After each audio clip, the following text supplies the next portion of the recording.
high hopes.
Shohei Ohtani hits a home run.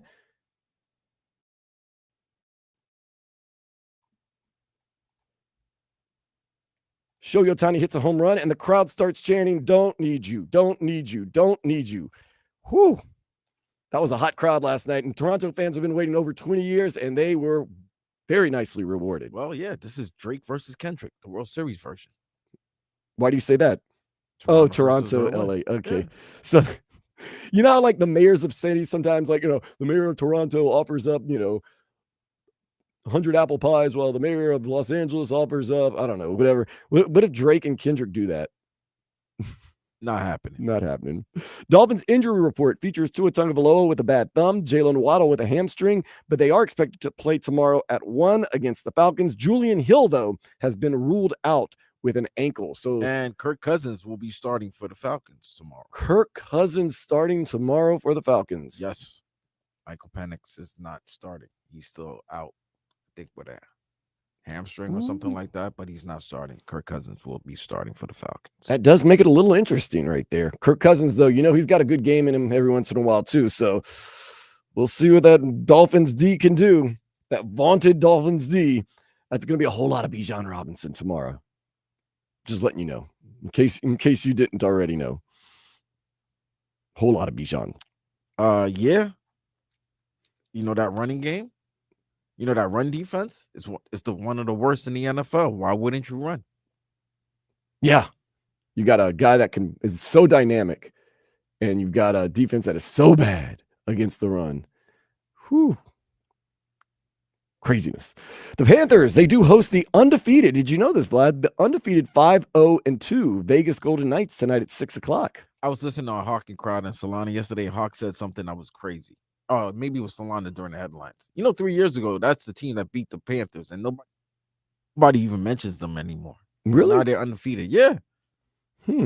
I've kept an eye on them. Yeah. I really have. Panthers are hurting a little bit right now, literally and figuratively. They've lost some games this year. They've had a lot of injuries. They have a lot of things going on. It's a long play for the Panthers right now. But I will say this, for the first time in about a year and a half, I have gone, when it comes to the Panthers, like, just a little bit of worry. A little bit of worry. It's in my human nature. Last year, no worries. This year, little bit. Poquito. When you nearly play a full year of hockey, it's going to come up. It's going to catch up to you sooner or later. Yeah. Tonight, we'll give the Golden Knights their first loss of the season, see how that goes. Some big college football games include Ole Miss, Oklahoma, and our guy Zach in Indiana at UCLA at noon. A lot of people saying, watch out, UCLA got Penn State earlier this year. Maybe they'll get Indiana. If they do that, there are some giant killers. Give them credit. All right, let me start something now. Oh, what are you starting? We might have to start watching a lot of Indiana football for their quarterback. Francisco Mendoza. That is, yeah. Columbus High. Right here in Miami. He may be the top quarterback chosen next year's draft. Might win the Heisman Trophy. The Dolphins might be one of the teams in the top 3 in the draft next year. I do understand that. I would think it might be in good graces of the fan base if they brought in a kid from the, a Miami guy. That has a Miami name. You didn't bring Lamar when you had a chance, Yeah. So I'm just saying, Mr. Mendoza might want to watch a lot of his games because he might be somebody that's interested. The Dolphins will be interested, whoever the new regime will be next season. Once again, another great story, kind of like a Cam Ward last year, a guy that was very, very lightly recruited out of Columbus High School, went on over to the West Coast, played for Cal, lit it up. We saw him last year as Cam Ward had to actually save the day against that team. Transfers to Indiana, now has Indiana at number 2 in the nation, and a lot of people have him at number 1 on the draft board. Some people have him winning the Heisman. That is quite the story for a local guy that has gone good, who would be a nice story, come back home, play for his hometown team. That would be very interesting. Very, very interesting. A lot of people thought that Mario Cristobal should have gone after him in the offseason, but instead Carson Beck found his way here. I'm cool with either one. I think both of them, sans last game for Carson Beck, both of them having a good season. Both of them Heisman hopefuls. Still, Carson Beck still a Heisman hopeful. One game doesn't end at all. Some other big games today. You get Missouri, Vanderbilt. And you also get BYU, Iowa State at 3:30. BYU is actually a dog to Iowa State, although Iowa State is at home. It's very interesting. LSU, Texas A&M at 7:30. And the late game tonight, not so late, 10:15, Colorado versus Utah. And I mean this with all respect to Deion Sanders and the guys at Colorado. I think Utah is going to beat them pretty bad. Utah's a very good team. They lost last week to BYU, though. Yeah, BYU's a really good team, who's also a dog to Iowa State. Interesting. Have you placed your bets? I just did. Oh, it's always the most important thing. FAU, they play Navy today at 3:30. Navy's undefeated. Oh, Army's absolutely terrible, but Navy, absolutely good. Interesting. And then FIU is stuck in that hell of playing weird weekday games. It seems like they're always playing in the middle of the week. FIU, they take on Missouri State Wednesday at 8. I don't know, man. That's weird. Like 1 week, okay, but they've done this for what, 3 consecutive weeks now? Yeah. We're gonna get crazy. We're gonna get into this a little bit later in the show too. I know it's all about the U, but we do have to touch on some of the other things happening in the sports world. You know, El Clasico takes place tomorrow. Yes. Between my team in La Liga, FC Barcelona, and Vlad's team in La Liga, Real Madrid. That's a 11:15 kickoff. Remember, Barcelona was scheduled to play the first ever official La Liga game against Villarreal at Hard Rock Stadium. Started bitching, and then the teams and players started bitching about it, and now they canceled it. The fans, they had protests. Interesting. Very, very interesting. Yet, no problem. I don't want to get into it. We'll get into it later. Interesting. Very, very interesting. Speaking of very, very interesting, let's go ahead and take a step into the day spa. Texas Tech has banned the students and fans from throwing tortillas during football games. Why? Dude, you're a drunk college student. You score a touchdown, tortillas go flying through the air. A little something to, get on your stomach, I think. Tortillas aren't hurting anybody, are they? I don't know. It depends how big the tortilla is. Oh, that's interesting. That's an interesting, first of all, tradition. Second of all, how does that become a tradition is another good thing. Very interesting. Is there any tradition in the student section for the University of Miami? Do you know? You can't drink. No, it's a no drinking section. That's not a good tradition. No. It was so crazy. When I was at LSU, every time LSU scored a touchdown, people threw their drinks in the air, and you were just showered by rum and Coke. Apparently, that was the popular drink when I was coming up. And you come home just reeking of rum and Coke. Nasty. It's fun, man.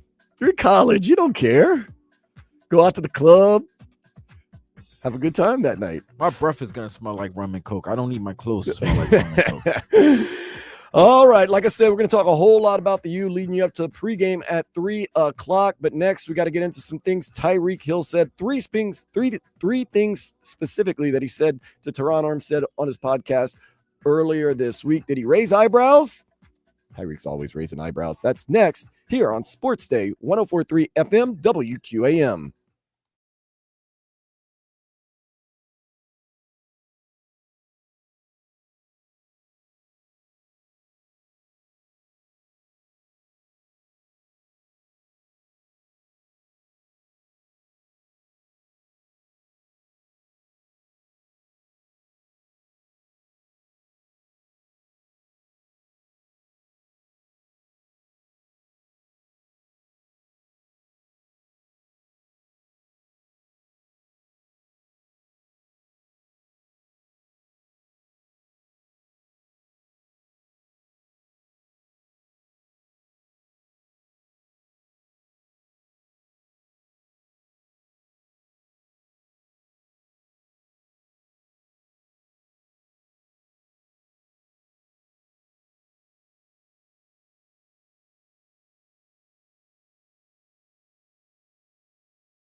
I came to this conclusion the other day. The Miami Dolphins are having a rough season. Obviously, 1-6. They have not played well. They have not coached well. But Vlad, they're also having a very bad season at the podium, if you haven't noticed. More so than normal. This team is bad at the podium. Tua Tagovailoa going out there. They've been bad at the podium. This is not the first year.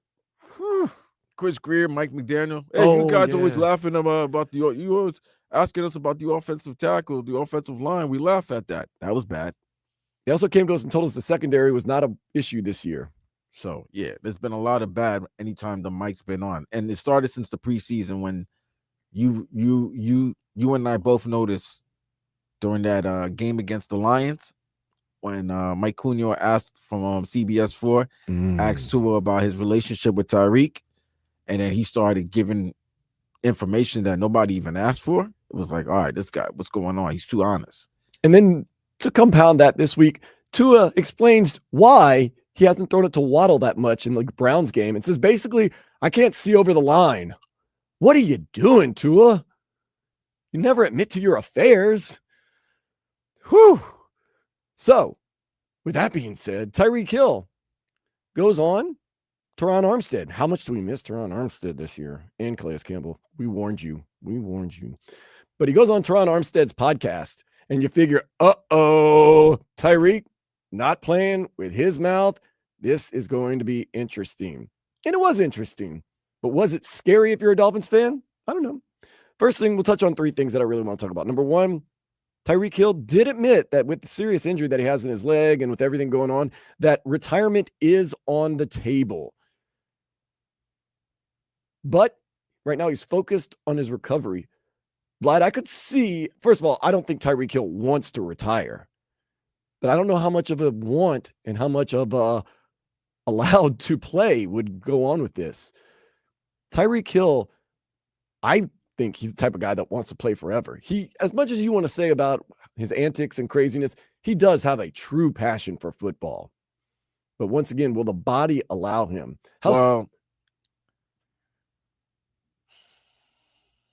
If you go from last year with all the injuries that the team was having, he had a down year. But he also was injured himself. He was coming back from injury, and even though he was playing. But I don't know if Tyreek's dip in stats is because of his skill set or the play of his quarterback or quarterbacks. You know what I'm saying? So that was before the injury. I didn't know, even though his numbers weren't that big, weren't the Tyreek standards. Now that he's hurt, and it could be a career-threatening injury. Yeah. We don't know if he's going to still have that superpower that he had, the speed. I mean, even though a lot of people say he should be able to still be able to run, but was the skills already diminishing and this injury is like the final nail? Or was he also hampered by injuries and downplay of his quarterbacks? And then now this injury, can he come back and become at least not the 100% of old Tyreek, but at least 75, 80% of old Tyreek? We'll see. Vlad, this is a very serious injury. Honestly, I think they're underplaying how serious. People have had serious injuries like this before, and they rushed him to the hospital, not just because there could be some damage, it's because their life could be in danger because arteries and stuff could be, hurt. And then a lot of the times they'll say this with an injury like this, people say, well, will they ever play again? They're like, we're more worried if they'll ever walk again. Now, I'm not saying it's going to be that serious or bad, but Tyreek Hill coming back would be quite an accomplishment. That's a very serious injury. But if he comes back, Vlad, you can't expect him to be 100%. But if he retires, we see what the Miami Dolphins are without him right now. Yeah, they're bad. They're really bad. But they were bad with him. They were bad with him, but they're really bad now. Tyreek Hill, though, contemplating retirement. We shall see. Another thing Tyreek Hill said, which kind of raised my eyebrow a little bit. Did you hear when asked about Tua Tagovailoa? Yeah, he said Tua's a leader. Praised him. Said he is a leader of this team. Had nothing but good things to say about him. With everything that's going on, I'll say, Vlad, I told you, I'm worried about Tyreek Hill going into the season. I was like, he's saying all the right things right now, but what if we get 0-3 or things start off bad? and he jumped ship. And next thing you know, the season has been just ruined. He has been the least of our problems, at least inside the locker room. He plays hard. He doesn't talk all that noise. He seems to be a leader. The team thinks he's a leader. Tyreek Hill's been a stand-up guy this year, especially with everything that's been going on and the dirtiness that they tried to get him with a couple times on TV. It's been a bad year for Tyreek. You do have to admit that. It's been an up and down year for Tyreek, but he's actually looking better now than he did when this as a teammate, as a player within the fan base. I think a lot of people are starting to see that, maybe it wasn't fully his fault. There was just no leadership from the top to bottom in this with this organization. So yeah, Tyreek. So like I said, he has a lot to think about. But I mean, if he did call it a career, what a career. Yeah. You wouldn't blame him at all for whatever reason he would decide to call it a career, whether his body won't allow him to, or whether he just can't do it anymore. I understand that. I understand. And I am one of these people that's willing to give guys a pass when they make, when you want to call it a crime of passion. Tyreek Hill, when everybody says he quit on the team, he was frustrated at the end of a frustrating season in a game that meant absolutely nothing. I think he let his emotions get the most of him, and he said and did some things that he shouldn't have done. And all you can do when you do that is say you're sorry and make amends for it, and that's what he's done. Tua, I give him a little bit of a pass because he went out and he didn't throw an individual under the bus, but he kind of said some things. Time out. I think he was frustrated. On that first part you just said, I'm going to shoot Tyreek a little bit. That cameraman didn't need to be all up in their grill like that. Like, come on, man. Have some class. Also, I mean, once again, we're going to, I understand. Mean, the cameraman was right in there, like right next to Jalen Waddle, like right next to them. Yeah.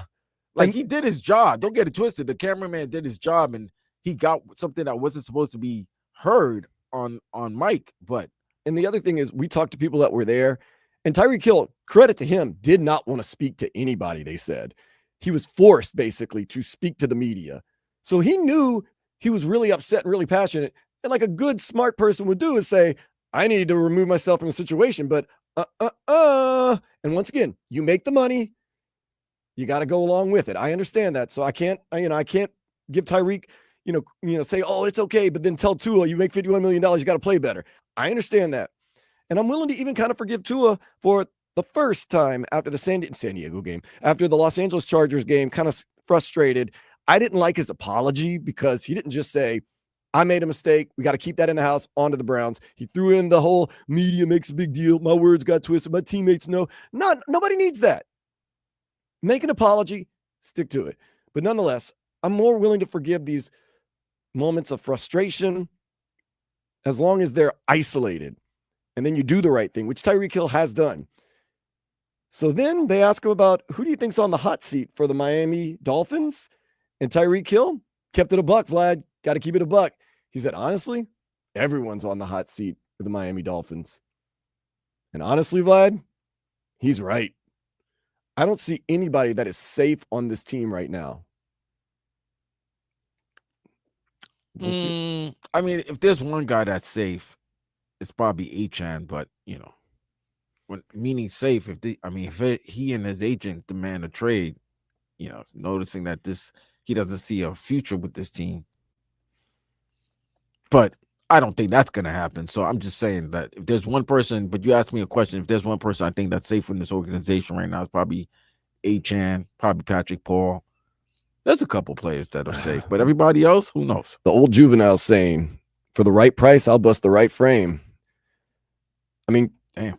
Chris Greer, once again, I think he's safe as far as continuing to work with the Dolphins. I don't think he's safe as general manager. He might get reassigned later on this year. Mike McDaniel, we definitely know he's not 100%. He's not safe. Tua, the contract makes it a little iffy. Really? I mean, cut like a Daniel Jones cut. But if they have a top 3 pick and draft a quarterback, yeah, they could Kirk Cousin him. Yeah, like Daniel Jones and cut him. Best thing that ever happened to Daniel Jones. It's a hit. Yeah, you do take a hit, but you just have him. You still pay him, but just have him as a backup. And you don't think guys like Jordan Brooks, Terrell Dotson, those guys, their value is pretty good. Jalen Phillips, of course, Bradley Chubb. No, there's no. They're young, bro. Whoever the new coach is going to be, he's going to He's gonna wipe out any semblance of the old guard, and he's gonna have his own coaches, the players that he want, Rightfully all of so. that. Rightfully so. That's why when just to use like the Jets for example, when Woody Johnson was asked at the owners meeting this week about Aaron Glenn, he said Aaron Glenn is still, the coach of the Jets. Yeah, Jets are a bad organization that have to get the stench of the old regime out in order for him to start really inputting his ideology, his thought, his characteristic, his personality on this team, his culture.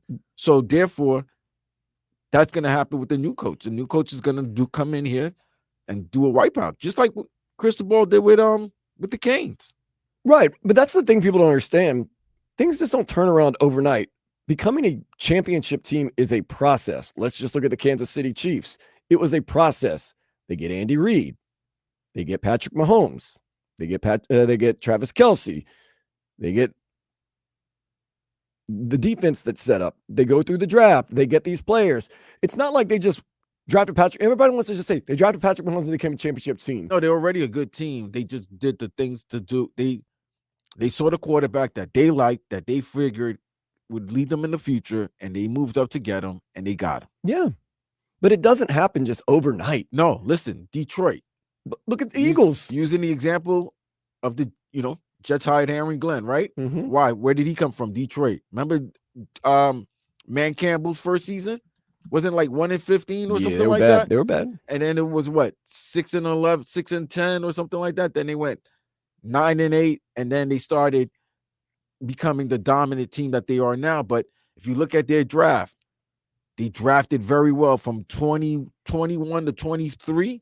They drafted very well. They drafted they got at least 2 all pros or 2 pro bowlers in every year of that draft, along signing good free agents. So yeah, it takes a lot. Look at the Eagles. They were bad for a while. They got Nick Sirianni. They got Jalen Hurts. They had that really good draft after they lost the Super Bowl. They had that 10-1 start, then that debacle. Everybody wanted Nick Sirianni fired, but they grew through it all. And through all that, then, of course, you get Saquon Barkley. Then it all comes together. But it's not as simple as, we'll just blow it up this season. We'll draft Fernando Mendoza, and next year we'll be a playoff team. Nah. No. And sometimes it takes a couple of, I hate to say it, 7 and 10 seasons here and there to grow, to learn, to get the right personnel in. People don't want that. I don't know if this Dolphins team is growing towards anything right now. It might be going in the wrong direction, but it's not an overnight thing. But right now, everybody is on the hot seat, and there's not a lot of answers. With that being said, Falcons come to town tomorrow. Number 1 pass defense in the league. It's a quarterback who threw 100 yards. We're going to Atlanta. You guys are going to Atlanta. It's not here? No. Oh, man. Busy this week. No. Go. So you get the number 1 pass defense in the dome with a quarterback who's struggling mentally and physically. Yeah, but Atlanta's struggling themselves. I mean, they got run over by San Francisco. I'll watch that game. So maybe CMC. The Dolphins could do the same thing. Any given Sunday, Vlad. Any given Sunday. But I keep waiting for this, and I say this every week. This is the week the Dolphins, have some pride. They go out there and they really, show their best. And they just keep not really doing it. Get ready. 1 o'clock tomorrow. We got to get ready for this game between the U and Stanford.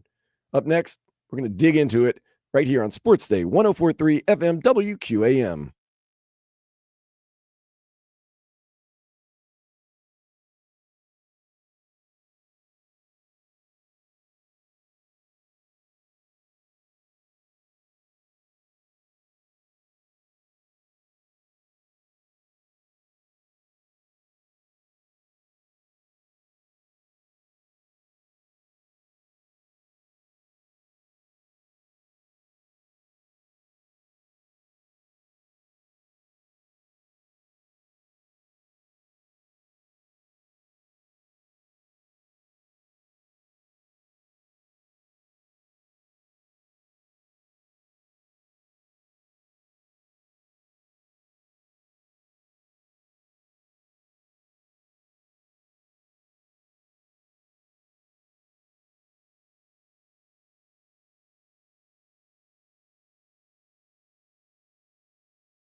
College football has kicked off on this Saturday, October 25th, 2025. And Vlad, am I to believe that just quite possibly we could have a game of the century in the Big Ten championship game this year between Ohio State, which will be number 1 in the nation, versus number 2, the Indiana Hoosiers. Yeah. Shoot, the top 3 seeds might be all Big Ten teams. Yeah. Wow. Who would have ever thought that it could be Ohio State and Indiana University in a game of the century? They are stomping UCLA right now, 14-0. And they're just living in the backfield of UCLA, and they're all over the field. It's still the first quarter. College football has gotten crazy, man. That transfer portal and that NIL. Indiana got some deep pockets, bro. Over the last 2 years, they spent some money, and it's been successful. And Ohio State's very forthcoming with their spending money. They admit how much they spend, and they say they're not afraid to spend it. And look what it did for them. National championship. No shame in the game. And that's the thing, the U gets in trouble. Man, he got slammed to the ground. The U gets in trouble for, oh, man, they're paying players. They're paying Carson Beck. That's the rules of the game. Don't be mad if we play the rules of the game better than you do, or you're too high and mighty to play by any other rules in your own moral code. Goodness gracious.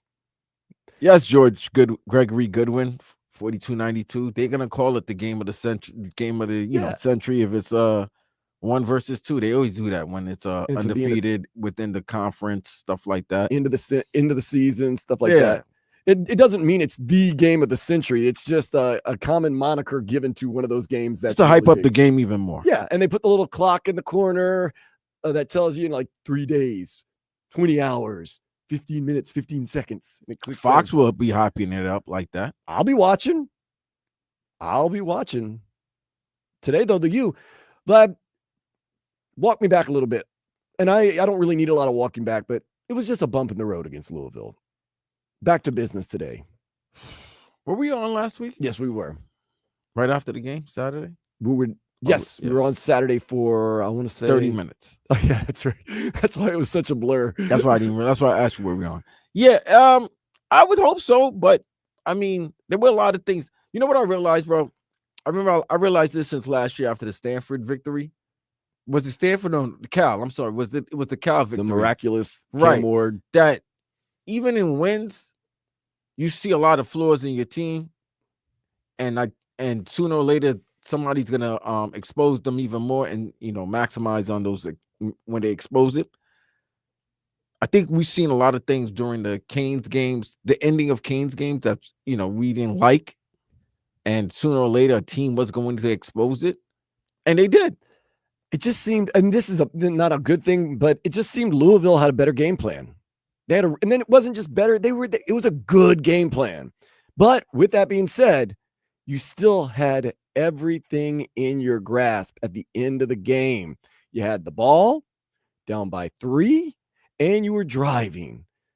So although Louisville out-schemed you, kind of outplayed you, won the turnover battle, you still were right there. So you got to believe in this team. And I think it was a bump in the road. And, he's like, what's wrong with this offensive line? What's wrong with the running game? I think the offensive line's still one of the best in the nation.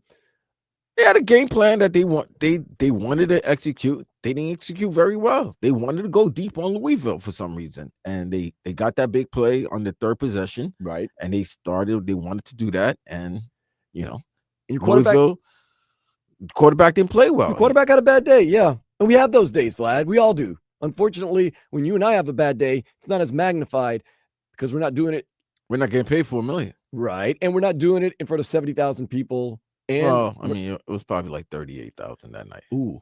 And we're not doing it on national TV, although we're worldwide on the Odyssey app and right. But I'm just saying, no, it wasn't. And you're not for the number. You weren't playing at that time the number 3. You weren't the quarterback for the number 3 team in the country. We're not the quarterback for that team. He is. So yeah, that's why. But you still had a chance. You had destiny in your hands, and that's all you asked for. And it was like a survive and advance game. And yeah, Carson Beck really let me down. And he's going to bounce back. Tua. That's what he did. He's going to bounce back, though. Yeah, he's going to bounce back. Last weekend we saw Tua threw 3 or 4 interceptions last game against Cleveland. It seems like a ton. It was only 3, right? So we saw 7 interceptions from our quarterbacks this past weekend. But you'll see tonight, they'll get the running game going again. This offensive line going to lean on Stanford. The defense is going to be fine. They're going to get physical again. Carson Beck not going to come out and have another stinker. This team's going to get right against a Stanford team that is capable of beating you, but honestly not as good as you are. They got Florida State, but Florida State's season seems to be unraveling a little That's bit it, right now. man. They everything was that Alabama game. After that Alabama game, they got bit by the Friday night, bug like the Canes did the following week. So, a couple weeks later. So, yeah. But we'll see. You can't allow this to be there's no way they can have a second loss. Not to Stanford. No, not to Stanford coming across the country and Andrew playing Luck. You gotta have Andrew Luck beat you guys. He's a general manager over there. Maybe he should be the general manager of the Dolphins. He has no experience, by the way. That would be perfect for the Dolphins. He even admitted, I saw on TV, he's like, I've never managed anything in my life. Like, I don't know. He just started calling up people like George Lynch and asking them what they should do and stuff. I was like, John Lynch? John Lynch, I meant John Lynch and just other people asking, like, how do you do this? I wonder what George Lynch is doing right now. Former Philadelphia 76er, former North Carolina. Oh, yeah. Probably coaching somewhere. I thought I saw that. John Lynch. Man, but yeah, I think it's a bump in the road. And you'll see early on tonight, like you felt early on against Louisville, like, oh, it was just a bad vibe, man. You just felt the mojo. Just the crowd, the stadium wasn't electric like it's been most of the season. So, yeah, it was weird. But this is a bounce back game if you want to look at how it all goes, because you're playing a Stanford team that's 2-2 in the division, 3-4 overall. They are coming off a really big win, but you're back. You're trying to come off of a loss. You're trying to rebound. You're trying to show the nation that was a bump in the road, and you're at home, and it's not on a weird night like Friday. It is a Saturday night. It seems like the setting is right for the Miami Hurricanes to play well tonight, and I think if the Canes play well tonight, it should be a pretty solid win for the Miami Hurricanes. When I say solid, I don't want to say they're going to run away from them, because these are still college players in major universities and major divisions and major conferences. But it should be a game where Miami can enforce their will. Good offensive line, play some defense, quarterback plays better, running game gets going a little bit. Bump in the road, man. Straight up bump in the road. We'll see. Of course, we're taking you up to 3 o'clock. Danny Rabinowitz, Brian Monroe, they're going to have pregame for you. Then it's going to be Joe Zagacki, Don Bailey Jr. on the call. Then I'll jump on, do some postgame for you. Alex Dono's taking some time with his family, so we'll get it going. We're going to go all the way till 2 o'clock in the morning, so don't go anywhere. If you're going to the game, I understand. You might want to go away for a little bit. But if you're not, stay with us. Have us on in the background, barbecuing, swimming in the pool, riding in your car, whatever you're doing. We got you covered. Up next, going to get you caught up with everything happening in and around the sports world. This is Sports Day on 104.3 FM WQAM.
If you're getting ready to go on out to the U versus Stanford tonight, thanks for listening to us and hanging us out. This is one of the most exciting times, I think, in life, lad. Getting ready and tailgating for a college football game, man. Just the preparation, the excitement. You know you're going to get some good food. You're going to have some good drinks. There's going to be bad ones all over the place. This is how's the weather looking? Because it's kind of overcast right now. Why have we had the worst weather for every game this year, it seems like? Goodness. No, the weather was good last Friday. Right, but it's a Friday, man. Well, what do you want me to do? I can't ask for anything else than that. Our guy Raul says cigars, whiskey, and drinks. He's getting them ready right now to go out to the tailgate. We got to make it out. I got to make it out to a tailgate because, lad, you've been to a couple of games this year. Yeah. I'm not gonna go to today's game. No. Too much going on. But today, like, you wake up, you got your tickets, you got your outfit. You wearing camo. You got to figure there's probably gonna be a lot of camo shirts being worn by a lot of people during at the stadium. Either you have all your food and drinks together, or you know someone that's got all the food and drinks. You know what's waiting for you. Grilling, hanging out, drinking beers, talking to people, looking at bad ones, talking to bad ones, hopefully. And then you get to go to the game, and hopefully you win, and you come home, and you feel good, and you're talking about the game afterwards, listening to us right here on 104.3 FM WQAM. And 560 WQAM. Thank you. And just celebrating. This is, it's what you live for, man. And if you don't ever experience it, and I know some people are like, I don't want to tailgate, you're missing out. Let's not act like last Friday was the end of the world now. Like, you're just going to go do what you normally do on a college, on a game night. You know, you're going to go. It's a 7 p.m. kickoff. You're going to get there around 2, 3 p.m. Some people might eat before. You might not get a heavy tailgate tonight because it's 7 o'clock at night. It's not really a big game. You know what I mean? For me, every game is a big game, man. Like, how many people from Stanford do you think are flying down to Miami to watch this game? Interesting. Our friend Carol, who, you know, we've been to a baseball game with her and Tammy, and she's at 26 Degree Brewing in Pompano Beach on Wednesdays, said that she has a group of people that have flown in from Stanford that she's going to be hanging out with tonight. But yes, you're right. There's not going to be a huge Stanford contingent. There's not a huge Stanford contingent when Stanford plays at home. Damn, not even for Cal? Have you ever seen, for Cal, yeah, but have you ever seen their stadium, some of the games that come on late at night? You're like, oh, man, it's a small, but they stink now. School. They stink. Right, it's a small private school, too. So, but when they were good with, like, you know, Harbaugh and David Shaw and all of that, Andrew Luck, you know. John Elway. McCaffrey. You know, they were, That's right, Christian McCaffrey played there. Yeah, they were good. Remember when they had Barry Sanders' son on the team, too? Okay, he wasn't Barry Sanders. No. But it's going to be a regular game that the team should just go out there, set the tone, let the crowd, let it be, it should be a blowout by halftime. But we thought the same thing last week. Not really. We did give Louisville a little bit credit, but that's what the bettors are thinking. Vegas is making this, I think the Canes are a 29.5-point favorite. Ooh. And I think the total is like 48. Goodness. So they basically saying that Canes defense should limit Stanford. So, yeah. How shell-shocked are they going to be from that first loss of the season? We'll find out. You really don't want to see a sluggish start. You want to see this team come out and just enforce their will. And you'll know very, very early whether or not they do, because we'll be with you every step of the way. But, I mean, I understand you never want to have a sluggish start, any team. But nonetheless, you would love to see this team really go out there and take the bull by the horns and get things going. Let's get to the headlines real quick. Canes face Stanford, 7 o'clock kickoff, pregame 3 o'clock. Halftime, they will enshrine Andre Johnson, Bryant McKinney, and Dan Morgan into their ring of honor. They're going to be wearing the camo. And from what we know, for the most part, both teams should be mostly healthy and ready to rock and roll. You expect a heavy dose of the run game. Get back to that. We're going to hear from Mario Cristobal later in the show as he talks to Joe Rose about the run game and how he expects to bounce back, not just run game-wise, but also Carson Beck. The Heat, they stomped the Grizzlies last night, 146-114. Bam Adebayo led all scorers with 24 points. Next up, the home opener against the Knicks at 6. Last night, you know, we've talked about this up-tempo offense for the Heat. Last night, that had to be what Spo had to be saying. That's what I meant. That's what I want. Nah, if Bam's going to be hitting threes like that, more power to him. That was crazy. I mean, Memphis doesn't play one lick of defense, but if you're playing a team that doesn't play defense, you should put up points like that against them, and they did. And no surprise, Norman Powell, professional hitman. And if the first 2 games are going to be an indication of what the Heat's offense is going to look like, then yeah. And remember, no Tyler Hero either. That's also the first 2 games of the NBA season. Right. I mean, look, the Pelicans have looked okay these first 2 games. We know they're not going to be very Zion good was this year. putting poster dunks on Wemby yesterday, boy. Zion, as a healthy player, is extremely good. If you are a Miami Heat fan, you need to keep an eye on Zion Williamson, because if the Pelicans play the way they're expected to play this year, there could be a possibility that they try to move him. And the Heat, they could have a little more cap room very soon. We're going to get into that later, but cap room could be opening up for the Miami Heat. Oh, with Rozier's situation? Right. All right. That's a sticky situation that we're going to, when I say touch on it, lightly touch on it, because I don't really want to get too involved in it. They're pawns. That's it. Basically, they're going after, they're going after organized crime, pretty much. So they were just pawns in the organized crime, and they're going to be used because of their name and their status and the embarrassment. Now, they did, now that's it. When you hear what's it, La Cosa Nostra? When you hear words like that, it's like, oh, nah, it's different. That press conference that was different. That was different. I was like, nah, B. Nah. It made me scared. Like, as I listened to it, it was during the I haven't heard words like that since Gotti's hearing. Like, you know what I mean? I thought it like I got nervous. It was done. I thought it was done. Multiple times it was, supposedly. I got nervous multiple times listening to that press conference. Then my brain almost didn't accept it as real. Like, I thought I was watching or listening to a movie. Like, no.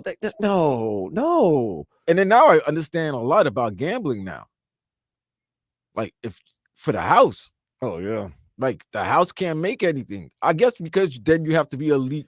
Yeah, if the house is getting a take, you have to be registered as a casino. Everyone knows that rule. It's like murder is illegal. But there's always but it's not like, listen, we all do this. If you had any tournaments, with your among friends, it's $100 tournament, but you might put in $135 because you're getting food, refreshment, stuff like that. That's the house. Like, the $35 each person gets is for, like, for food and everything like that. Don't incriminate yourself. No, I'm just saying. Come on, please. I think it's the limit. And I think once you go past 10,000, yeah, you got to claim everything. You got to let the government and the state know. That was funny. One time, someone was in trouble for that, and I was with Hawk and Crowder, and Crowder's like, "What's so wrong about hosting poker games?" I go, "There's nothing wrong with hosting a poker game, Crowder. What's wrong is taking a vig." He goes, oh, I didn't know he was taking a vig. I was like, yeah, they come after you for that. He's like, oh, I thought they were just having innocent poker games. I was like, no. They don't mind you having innocent poker games at your house. They just don't want you taking a cut. But then here's the thing, right? If we're talking about that, and this is talked about in the NBA a lot, how much gambling goes on planes when they're flying state to state, and these guys are betting big time money, where there's been reports or news of where guys didn't pay other players their money. Hey, what do you think the whole Washington Wizard thing was? I'm not worried about with Gilbert Arenas and right. I'm not worried about players gambling on planes or gambling in the hotel rooms. I'm worried that this might not be an isolated incident. What do you mean? It's going out throughout all the leagues? Hey, guess what? When you got in bed with the casino and the advertising, you had to figure this was going to happen. Yeah, once again, you play with fire, you're gonna get burned. Oh, and Dave and what's his name? Adam Silver demanded that we make it legal to gamble. No. And now he's kind of concerned a little bit about that. Demanded. The NBA was going to get in with the legal betting and all this other stuff. Careful what you wish for. Ooh, we wish for Messi to stick around. Guess what, Vlad? 3 more years. I guess so. Signed the contract. He's 38 years old. Played like he was 25 last night. Got a brace. Just need him for next year, bro. That's what you need him. We need him right now. Obviously, you need him for right now, but you need him for next year, opening the new stadium, World Cups here, all this, that. Yes, that's what you really need him for. He signed his new contract at Freedom Park. That was a weird looking signing, by the way, because it's still not completed. So it's a lot of concrete, and he's sitting there in the middle of what would be the field signing his contract. But nonetheless, he'll be around for 3 more years.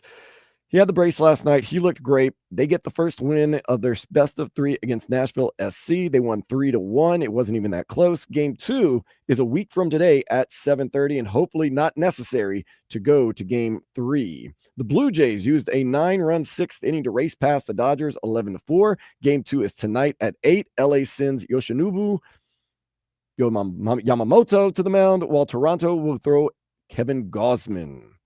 That Blue Jays team is fun to watch. I'm not going to lie. Yeah, I don't care. You don't care? I mean, I got my boy who's from Toronto. You know, he's a Blue Jays fan, so I guess I'm rooting for him. But, I mean, they're the op. Both teams are ops. Dodgers are forever World Series op. And the Blue Jays are division op. Yeah. So, yeah, we don't care. I mean, the Dodgers are a cool team. I mean, you got like Shohei Ohtani, Luke Betts. My goodness gracious, man. Mookie Betts. Luke Betts. Nah, it's a guy that I used to do. Speaking of taking a vig, that's a guy I used to gamble. But I don't know. It's just Blue Jays. You see Vlad Guerrero Jr., Bo Bichette. It's guys that, you knew their dad. You're second generation. And, of course, I know Kevin Gausman. It's just interesting, man. The way the city has always really been big into the Blue Jays, Toronto. It's really cool, man. I think it's cool. Dolphins, their fans aren't as on the wagon as Blue Jays fans are.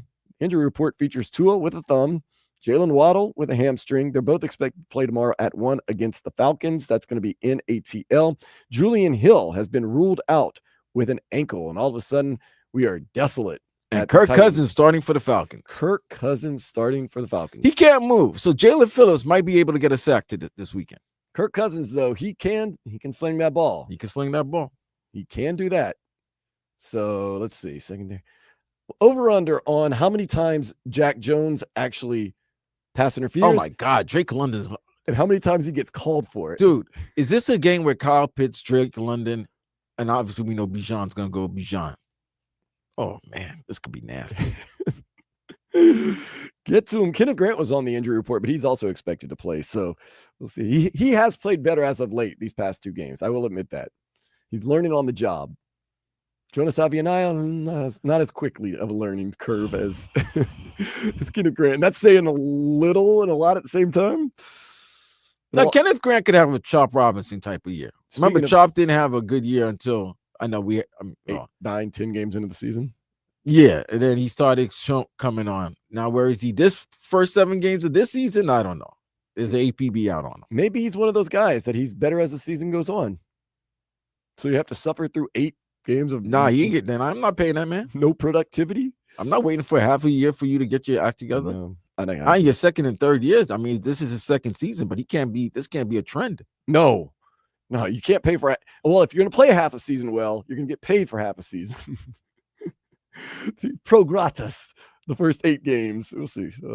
Panthers, they host the undefeated 5-0-2 Vegas Golden Knights tonight at 6. That is an Amerant Bank Arena game, and it is going to be on 560 WQAM because the Hurricanes game is going to be on 104.3 FM WQAM. Vlad, have you been to the Vegas Golden? I only asked this because I just got back from Vegas. Have you been to the Golden Knights Stadium when you go to Vegas? Have I been to T-Mobile Arena? Yes. It's right there behind New York. I know. I heard it's small. What do you mean small? I don't know. Somebody told me it was small. No, it's nice. It's nice. I mean, beautiful. Vegas, it might be like 15, 16,000. 15, 16. Okay. Like everything on the Vegas Strip. Very nice. It's Vegas, baby. Start getting off the strip. That's how they build these things because of the money that we gamble on. They're going to have the baseball. They're going to have the hockey. The football isn't that far away from the strip. All right there. They're going to have all 4 sports. Major pro sports. In North America. Basketball right now, they might want to pump the brakes a little bit on that. They're going to have that, bro. They will. I've told you this, Vlad, and I don't know if you 100% agree with me. They've been waiting for LeBron James to retire. We've all known that. We've all known that. They're gonna make him a part of that. That's why. But right now, pump the brakes on Vegas and the basketball team. That's why. No, remember the Mavericks? The whole thing was for the Mavericks leaving Dallas to go to Vegas because that's where the owners. That's where they make their money through the casinos. That was the thing. That was the rumor. That's why they wanted Luka to be gone because they didn't want to pay the guy nearly $500 or $700 million. So yeah, because you pay somebody $700 million. They're part of the decision making that goes on with the basketball operations. Yeah, Luka has been extremely impressive the first 2 games of the season. 49 last night. 49. Basketball, you know what's funny about basketball? Basketball has done a great job of having some great games to start off the season with all these networks and the apps broadcasting games. And then, of course, the federales decide, hey, you know what? After that great game, let me let you know about these things that's been going on in your league off the court. Right. And who would have saw that the Blazers with their new coach, Tiago Splitter, yes, not the player, the coach, I saw that game. They blew out Golden State. Now, that's a little bit different than you would think because Golden State's played two. They played It didn't matter. Golden State should have won that game. They lost by like 20. And Steph went for 37. No Jimmy last night. Oh, well, yeah, because Jimmy Jimmy hit a game winner the night before. Let me tell you this. You're always going to catch this old-ass team on the second night of a back-to-back. Yeah, and it's early in the season, so they won their first two games. And I think it was Portland's first. I think it was Portland's home game. Yeah, but it was their first home game. They say Tiago Splitter is a big-time NBA coach in the making. Well, all right. I mean, he's learned under Chauncey. It's a good person to learn under. I love me, Chauncey. I stand with Chauncey. Okay. Mr. Big Shot. He's not Mr. Big Bets. Maybe he is. Now, just to clarify, and once again, we'll get into this in a little bit. Chauncey Billups. Oh, no. There have been some allegations. Never mind. I know that he was kind of in the whole playing rigged poker games, but not so. Oh, fam, you saw the gadgets? I don't want. Oh my God, they had They had glasses that it was high tech. They had mirrors on their fingers. They had glasses. They had X-ray tables. Man, they did things. Let me tell you this. All right, listen, I love poker. I love gambling. Okay, I'm a degenerate. I say it. So, I was watching this thing about Phil Ivey. You know, you've heard of Phil Ivey, right? No, I don't know. You don't know Phil Ivey? Phil Ivey's one of the greatest poker players in the world ever. And apparently he and another lady, a dealer, realized that a lot of these decks had a flaw in them and was able to tell from the flaw in the cards, which card it was. Wow. And it wasn't that they were cheating. It's just, and it wasn't like they had prior knowledge. It was something that they detected and they were able to use it. And they were going to casinos all around the world and they were hitting them. They were hitting these casinos to the point that the casinos came out, found out that there was something wrong with their cards and then tried to get their money back. And it was like, no, you can't get your money back. That's not fair. What's fair is fair. I will tell you, man, these casinos, woo! I worked for one, and I'm not going to name which one, but it's pretty easy to figure out which one, as an MC for high-end events and stuff like that. And I was one time, got a little look into how they keep a list and how they keep out the guys and girls that are so successful. My goodness, it is high-tech stuff that they have to keep these people out that try to get in that are too successful, basically. Whew, crazy. By the way, speaking of crazy, Indiana is stomping UCLA 28-0 right now in the second quarter. So yeah, they're beating the crap out of baby Neuheisel. Today at 3:30, FAU gets a chance against undefeated Navy. It's at Boca, right? It's in Boca. FAU and Navy? I believe so. Or maybe it's in Navy. It is at Navy. It is in Annapolis. Yeah. Beautiful town, by the way. Okay, so you say. I'll take your word for it. Maryland's a beautiful state. I don't know about that. I like Baltimore. Yeah, nobody likes Baltimore. I do. No. They got the ocean front. Camden Yards. Camden Yards is in a nice neighborhood, too. They got the highest rate for the full-blown HIV, man. Oh. Yeah. Protect yourself. Very much so. El Clásico between FC Barcelona and Real Madrid tomorrow morning, 11:15. We're going to get into that later in this hour, but right now, let's get into the day spa. A black bear in Montana recently paid a visit to a distillery. Oh, he wanted to get drunk. He's going to get drunk. These bears are out of control. You know what happened? You know why, right? You know why? Because honey? No, he had something else that was sweet. Oh, maybe he needed a little come down. He needed something to balance it out. That's what I'm saying. A little come down. Yeah. You're right. Yeah, to balance it out. Look, sometimes you need something to balance it out, man. Keep the bear going. Yeah. Crossfade, man. You know how that is. Jeez. Are we going to see a bounce back? A bounce back tonight. That's next here on 104.3 FM, WQM.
Looking for a bounce back game tonight from the Hurricanes quarterback Carson Beck, a guy who threw 4 interceptions against the Louisville Cardinals and one very, very costly one at the end of the game when he was helping drive the team down the field. Do you worry about him? Maybe he's gotten like Tua in his own head. He's going to have some problems. He's going to have a lot of big issues. Well, Joe Rose, who's on in the mornings, 6 to 10, Monday through Friday. He was talking to Mario Cristobal, as he usually does the day or two after every Hurricanes game, asked if Carson Beck would have some issues or if he would bounce back. No, I don't worry about that because at the end of the day, we have good people, really good competitors, and we cannot lose sight. This is the same team that started off 5-0 against a really tough schedule. Same people, the same players, and the same coaches. And you know what we learned? We learned the lesson of if you don't perform, if you don't coach at the highest level every single week, humility's right around the corner. And with all as poorly as we did things on Friday, we still had the ball at the 30-yard line with the ability to at least tie or win the game. So you go at it directly with honesty, with transparency, and you make sure that everybody gets back to work and make sure that we address the things that need to get better and push forward. There's no looking back. That thing is done. You got to go forward. You got a great team coming to town. Got to play ball. Yeah, all you can do is really look forward, but you got to feel as though tonight Carson Beck cannot wait to get back on the field and get the bad taste of last game out of his mouth, man. You just got to feel as though Carson Beck, look, let's be honest, Vlad, even though he's a college player, he's a pro. He's a 5th-year senior. He's getting paid $4.5 million. He's been there, done that. You got to just shake it off and go out there. And I think that's what Carson Beck's all about. The whole team just has to do that, bro. Yeah, everybody had a bad game. It sucks. I think the team just, and this is a good opponent for you to get your confidence back. I don't want to say this is homecoming, but it is homecoming. I know they beat Florida State, Stanford did, but still, it's still, they're not on paper. And though we don't play the game on paper, this and the betting line, like I said, 29.5. This is a game where the Canes should get their, their not revenge, but their makeup for last week's loss. Get your confidence going, get your mojo going, because And another thing, it's good for them to be playing the second game back to back. I think playing one game in 3 weeks was it took all the mojo and rhythm out. Yeah, you know what I mean? They did seem out of rhythm. So I think the fact that they're back on it again, and they're going to be playing like till the rest of these till the end of the year. They're playing every week, so that's all, bro. Just get your mojo back. The running game going. Get the running game going. Oh yeah, that's number one. That's number one. Get the running game going, and get Carson Beck into a situation that make him feel comfortable, and then that's it. And then you have just win today, and then you have a big game against SMU next week, because that's one of the 3 teams that is ahead of you, and you could beat them, knock them down, and then hope for one of the other teams to fall, and then you got it. You got your chance. You got yourself in a position to play for the ACC championship, or at least be one of the teams that's selected for the college football playoffs. Louisville really hit us with a haymaker, and that one loss, you're the number 2 team in the nation. You're at home. Your schedule has just laid out in front of you perfectly. You feel as though all you got to do, no slip ups. You should have a nice path to what you want to do, which is get to the ACC championship game, maybe win the ACC championship game, get into the playoffs, and ever forward. Now you look at yourself mathematically at number 7 in the ACC with a 1-1 ACC record. You're behind Louisville, who have the tiebreaker. You're behind Duke, who are 3-1 in the conference. Pittsburgh, who you do play later this year, they're 3-1. And then the 3 undefeated teams, Georgia Tech, who you do not play against, Virginia, who you do not play against, and then SMU, who you do get to play against. So once again, you lose control of your own destiny, and you fall to 7th in the ACC. You're 1-1 in the conference. It's you think you're just rolling along, and all of a sudden you hit that huge roadblock, and now you're looking like, oh man, now we got to win out this season, and now we got to get some help because of Virginia and Georgia Tech keep playing the way they've been playing. You're in for it. You used up your get out of jail free. Not even that. I mean, it feels like you used up your good grace get out of jail free card. Now there are no more slip ups for this Miami Hurricanes team, and you got a long way to go. Dude. We're still in October. I know. So when we get to November, you can't suffer any losses, and You're not playing anymore what the media, the fans, everybody would be considering top-notch teams or top-ranked teams. But we all know Pittsburgh is a tough place to go to at the end of the season. I believe they go to Virginia Tech as well to end the year. So, yeah. And lo and behold, Georgia Tech and Virginia do not play each other in the regular season. No, that's the thing. That's the craziness with all these teams in the ACC. A lot of these teams don't even play each other. None of the top 3 teams play each other. So the main thing is tonight, take care of business against Stanford, a team that if you play up to your potential, you should win. Then you go to SMU. That is going to be interesting. You know, they're going to try to make it a track meet, try to win a game on the road. Then you got Syracuse. Syracuse is always good for a game here and there. NC State, who's not been that great, but still towards the end of the season, you get them at home. Then you go on the road for the final 2 games of the year. Virginia Tech, who looked actually okay this past Thursday. Oh, they played yesterday. Was it yesterday? Yeah. Was it? Man, I've been watching overtime. So much sports. Yeah, it went to double overtime. Yeah. They didn't play that well. They should have lost, to be quite honest. Scored a ton of points, though. Yeah, well, I mean, you play 2 overtimes. You got to score some points. Unless you're Texas, who in overtime only scored 13 or something like that, 16. And then you finish the season at Pitt, November 29th. After a long season, 2 road games to finish out the season. And once again, you beat Louisville. We're rolling, baby. Stanford, we got this. SMU, we'll take care of business. Syracuse, revenge game from last year. NC State, we got it. We'll find a way to win these 2 games on the road, and we're okay. But now you can look at we got to win tonight. We got to win at SMU. We got to win at Syracuse. We got to win at NC State. We got to win Virginia Tech. We got to win Pittsburgh. And still, even with all that, Vlad, there's a chance you're on the outside looking in. And Vlad, if we're on the outside looking in. Of what? The playoffs? No, I'm talking about on the outside looking at the ACC championship. I mean, you know, you lost to Louisville. You know, you got to win your games. That's it. That's it. How much would that hurt if we do win out this year and we're a 1-loss team, but we don't make the ACC championship game? Will we make the playoffs? Do we make the playoffs? Yeah, we make the playoffs. Still make the playoffs as a 1-loss team? Yes. What if Georgia Tech and Virginia continue to win out? Somebody's going to lose in the ACC championship. So what if it's a 1-loss Georgia Tech team who loses in the ACC championship to Virginia? Virginia obviously gets in because they're an ACC champion. Who do they take, Georgia Tech or Miami? That's an interesting one.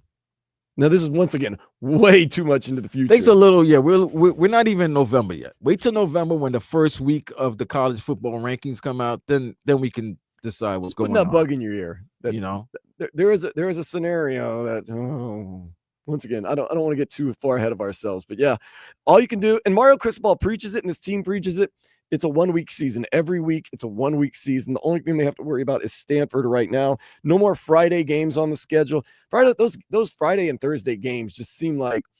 But here's the thing with the Canes. The Canes are so popular that a lot of the games that you don't think should be nighttime games are going to become nighttime games. Mm-hmm. I really would have thought after the loss to Louisville last Friday that today's game against Stanford would be a 1 p.m., a nooner. I'm begging for a nooner. I was begging for a nooner. A 3:30, I'm even asking for. Nah, 7 p.m. Why? Because of the camo uniforms? Get out of here with that. What's next week against SMU?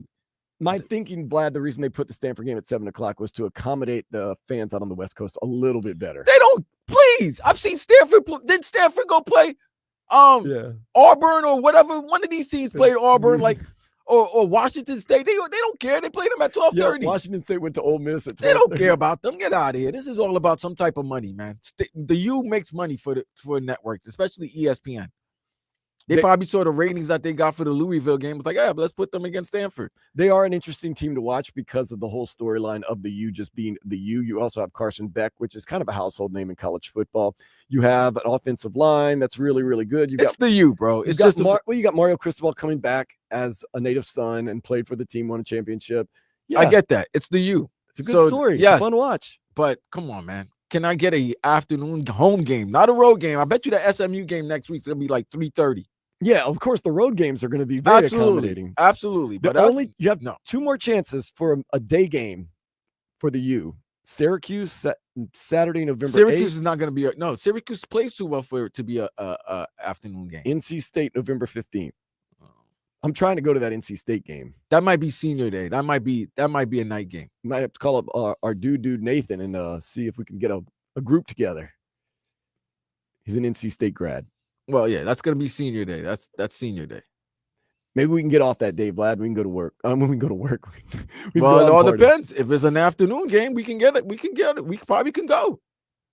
It's a night game? No, not a good likelihood. We'll see. We'll see. I'm excited. But yeah, not a lot of wiggle room right now for the U. They do not, once again, as we said, control their own destiny. And you still, though, once again, I am going to be the optimist. And I really do believe this. You still had a chance to win that game. I still thought Carson Beck was going to find a way to pull a rabbit out of a hat and at least get a field goal.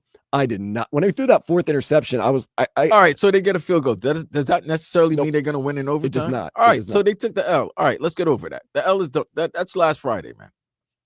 Once Move again, on. as bad as you played, you still had a chance against a ranked team to get a win, but you didn't. So now you have to worry about Stanford, which you would have worried about anyway. But now even more so, it's more imminent that you get a win against Stanford at 7:00 tonight. And you never know in these college football games. Just got to go out there and take care of business. Now I do have a question. You may answer. If all these teams finish with the same record, the tiebreak is whoever beats whoever. But what if what if that's not the key factor? Is it going to be whoever's highly ranked? I don't know exactly how they do the tiebreakers. Different leagues do different tiebreakers, and I don't know what the college football tiebreaker is this year. Because what if UM is tied with a team that they didn't play yet? They didn't play this year. You're talking about the ACC? Right. I don't know the ACC tiebreaker. I know what the college football playoff does. They pick right. I think whoever they well, please. I think if you beat a team, usually in the conference, you got the tiebreaker on them. But what if happens if you are tied with a team that you didn't face? It's like common opponents, what their records and all this other. It's a weird way. Okay, we'll explain it all as it gets closer. But speaking of things I can't explain, there's a few things in this world that happened this week. I just want to touch on them real quick that I don't understand, and we're just going to try to figure out what in the world happened. Two things in particular. You probably can figure out one. The second one, you'll know it when you hear it. Vlad and I will try to weed through it next. Pardon the pun. Weed through it next here on Sports Day 104.3 FM WQAM.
couple things have me scratching my head. First, I'm trying to figure out how Well, much you got dandruff? No, I'm not sure. Let's check if you're watching on YouTube and Twitch. Although this is a toupee, so I don't know. How much are the Canes going to win by tonight? I hope double digits. I hope they stay up by double digits the whole night. I hope Carson Beck balls out. Malachi Tony and those guys are absolutely killer.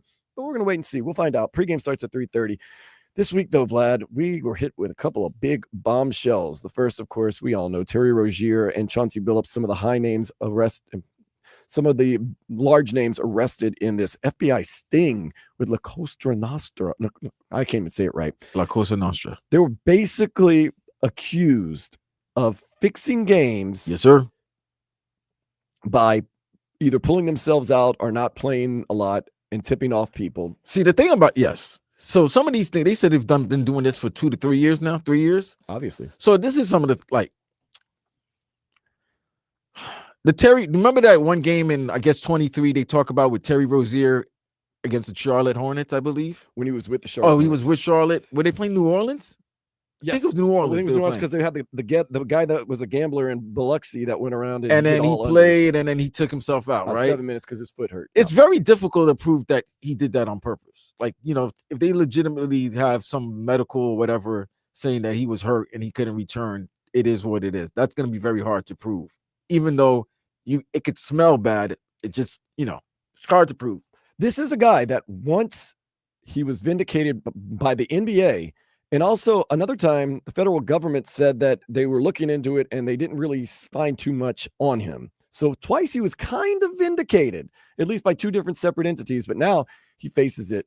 Chauncey Billups has also been arrested for supposedly taking part in rigged poker games. But he's the one that, So he was in the poker games with the high tech technology and it's like gadgets, it's like glasses. Gear, it's like it's Ocean's 11 type stuff.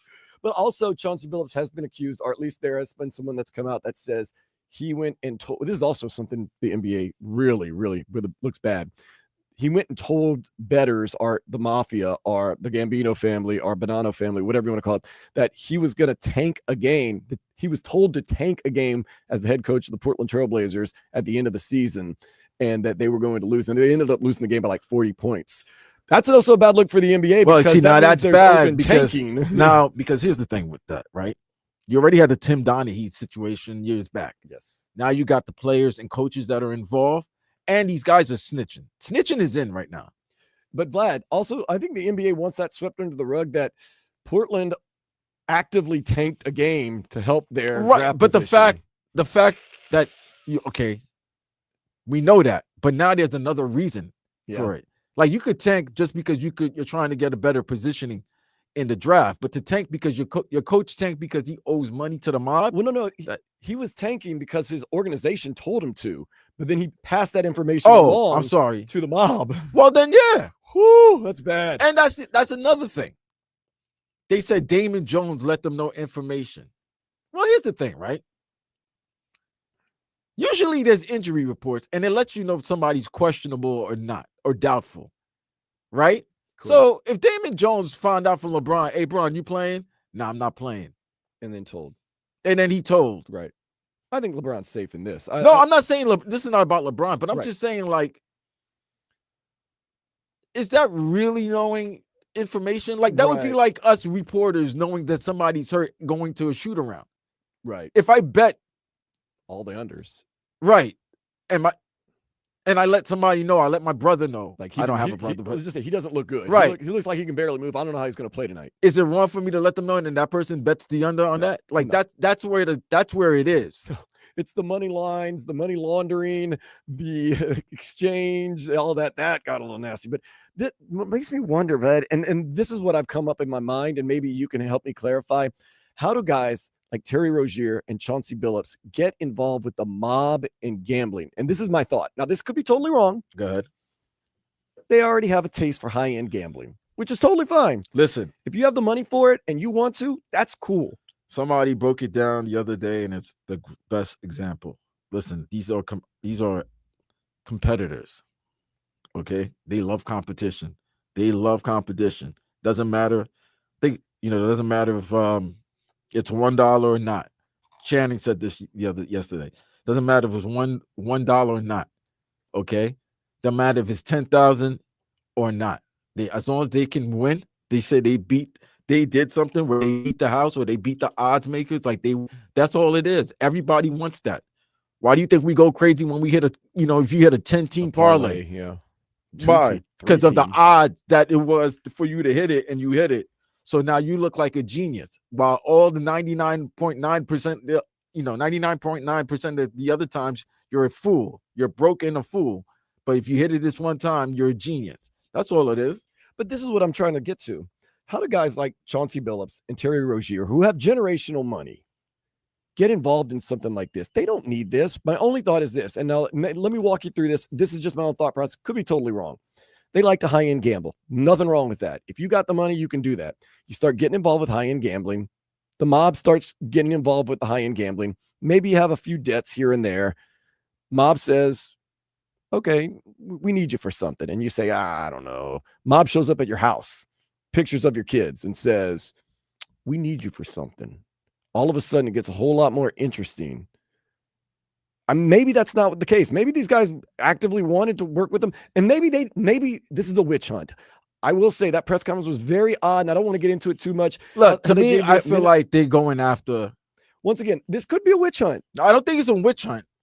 I just think they're just getting guys and knowing the name and their notoriety and where they are in sports, that this would be a big story, which it did become, and that maybe to avoid embarrassment and being maybe banished from the league or stuff like that, you'll start helping the feds. It'll look better, in the public's eye if you help get these the mob out of it. But Chauncey Billups is a Hall of Fame basketball player and is a coach of a team. What in the world would possess him to sit in on high-end poker games? He loves to gamble, bro. That's it. With X-ray tables, with mirrors on fingers, with two-way glasses, with earpieces, with all this stuff. Dan, with the mob. He loves to gamble, and they're not betting $2-4 pot. I understand pot limits. They're betting like big money. So when you're betting big money, if you're down 500, you're down 500,000 or $1 million, you're gonna start, I'll get that back to you, or is there anything I can do to pay off this debt? And then that's what it starts. I just feel as though, the mob would have to coerce me, and I'm scared. And if that happened, that's absolutely terrible. But even 4-year-olds know that when you're illegal doing something with the mob, it's not right. And the funniest thing in all this, Vlad, I still get back to that guy they arrested for putting in 35 unders on Terry Rozier at a kiosk in Biloxi at 9:30 in the morning. I was like, does the mob have tentacles all the way down in Biloxi, Mississippi? Like, do they have a guy they call up like, hey, need your help? Because apparently they had a network of guys just going around gambling these unders and making tons of money and all these. It was weird. No, somehow the feds are saying this is all aligned together, but I don't know how. Like, I don't know how Terry Rozier lines up with Chauncey Billups and Damon Jones. Time will tell. But something we know about athletes, especially basketball players, they love gambling. They do. And they love gambling when they travel. Like I said earlier, there's a lot of famous stories of Charles Oakley and Tyrone Hill and Jeff McInnes and all that stuff. That's fun. Where gambling. Listen, there's only two reasons men are going to fight and do something stupid: women and money. Okay. And gambling is involved. That's money. So I don't know why Chauncey did it. One thing we can never say about people, you can't tell somebody you have enough, even if you think they do. It's so weird. You never know how much more they need. I don't know why, but it is what it is. So we can never say, oh, you can't make that much money. But there are certain money that's not good money. Like, we've always heard that there is such a thing called bad money. And that might have been right there, bad money. And what complicates it too, the mob comes to you and says, we want you to do this. You better do this or your family's in trouble. It's the mob, B. You're not dealing with you're not dealing with street gangs or anything like that. You're dealing with the mob. And it's not even an American mob. You're talking about, you saying not close to Sicilian. Yeah, you're talking about the old country. But this is the thing. Terry Rozier, Chauncey Billups, don't have the witness protection program that they can And go it's not into. fam, it's not even only Italian. It's Arab. A lot. It's a lot of network. it's If I were them in prison, I would say I need to not be in gin pop right now. there's a lot. This is like this You is can't be in this, gin yeah, pop. man. But what I will say, they're gonna be used as pawns in Absolutely. the scheme of getting, in the grand scheme of getting those organized crime families out. Yeah, that's who they're really after. Let's not be silly about it. That's who they really want, but they have to have a conduit to that. But at the same time, evidence will come out. We'll find out. It just blows my mind right now. One more thing that blows my mind. We'll talk about it next here on Sports Day 104.3 FM WQAM.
Inter Miami getting a big win last night against Nashville SC in game 1 of their 3-game series in the MLS playoffs. Messi scores a brace. Team wins 3-1. Very exciting. Miami is a big time. Did they do that last year? Yeah, that's exactly what happened last year. They won the first game. Atlanta United 1-0. 1-0. It went downhill from there. And it went down from there, right? No repeat of last year, though. This is a different year, different team. This is our year. Miami is a soccer town, and we got the World Cup coming next year. That we're going to be hosting 7 games, including a semifinal. I still have not heard from FIFA on the lottery. I guess I didn't win any tickets, but nonetheless, more exciting news. The first ever La Liga game, official, not friendly, played in the United States was coming to Miami. And the day before tickets went on sale, after much protest from players, coaches, fans, La Liga stepped in and said, oh, we're canceling it. Why is there so much demand to cancel that La Liga game? I don't know if we talked about it last week, but it was every La Liga game last week, there was a 15-second protest by the players, like they didn't touch the ball. Why the protest, though? I guess they didn't like the fact that their game is coming to another country? Yes. Now, there's a lot of people in the United States. Certain teams, like Real Madrid, felt like it was an advantage for Barca to be playing a road game in a neutral site. They're not going to have to face the same, like, what every other team faces when they go on the road, since those are the only 2 teams that are playing in that neutral site game. If the game would have been in the Netherlands, would there have been as much uproar? Is the question I don't know, because I wouldn't understand if America is the second most popular country for La Liga, why they wouldn't have these games here. They've had Clásico exhibitions here. Right. There's many teams from La Liga. Well, at least I think 3. At least Atletico, Real, and Barca have played down here in South Florida within the last maybe 10 to 15 years. I'm assuming. I do remember there was a El Clásico here, an exhibition, but I during when they do their U.S. tour during the summer, right before the season begins, so, they come down here, and they play their friendlies with other big European teams, or they might play an MLS team. I don't understand why the fans. I mean, I can understand if you're the fan of that team. What was the Villarreal? Was it Villarreal? Yeah. I can understand if you're the fans of Villarreal and you're not going to see a home game there. I can understand that, but I don't understand why everybody else was upset with it. It's just one of those things. And there are many people are in the United States. Some of them work at this radio station saying they don't send anything to us. Why are we sending all these football games over there? If they want the preseason games, they can have the preseason games. And that's nasty, because Miami's literally going there next month to play a game in Madrid at Real Madrid's famous at the Bernabeu, and they play the Commanders, and then you would think, okay, a month later we'll send a La Liga game over here, but no, they don't. Not the La Liga fans, not the La Liga teams, and not the La Liga executives. Whew. I didn't know there would be such an uproar. Once again, if the game was played in Iceland, would the teams and the fans be as upset? Interesting questions. I just don't get it. And also, kudos to La Liga for listening to their players and their fans, because the NFL doesn't give a damn about what you think about a game in Brazil, a game in Madrid, a game in Germany, a game in London. NFL doesn't even field that phone call. Said, do it and you'll like it. You'll wake up at 9:30 a.m. on a Sunday to watch. I mean, if you're technically right, they did that this season. They did it last season, but they did it this year with the Chargers Chiefs. That game was in Brazil, correct? Yep. That's a home game for the Chargers, but they're playing in Brazil. I guess in Brazil, the Chargers is one of their favorite teams, so they decided to go out there. Oh, I think the NFL does what it wants. The NFL will do whatever they want.